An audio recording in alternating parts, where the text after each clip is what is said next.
Biingat lang. Napakaraming nagsasabi na kapag ikaw yung pinakamahina sa team, mag-tank ka na lang. Par, hindi mo ba alam na sobrang hirap mag-tank? Tapos sasabihin pa ng iba na pabuhat lang daw ang mga tank.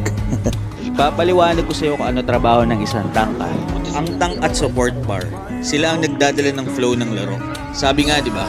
Walang magiging malakas na core kung hindi magaling ang tank at support. Trabaho na yung mag-zone, mag-check bush, Mag-invade at magbigay ng set at shot call. Yung isip niyan, dapat timing talaga.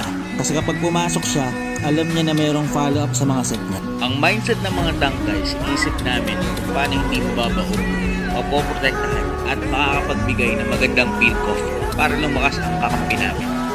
Kaya naman par, Kung may kakampi ka na tank, na alam mong ginagawa ang lahat para ipanalo ang laro, ito yung pinakamagandang gawin mo para hindi mawala ng gana yung tank sa'yo. Pag nag-i-invade siya, respuhan nyo kapag hinahabol siya ng mga kalaban. Mag-follow up ka lagi sa mga set at pick off niya. At wag na wag nyong sisihin kapag meron siyang mga maling set.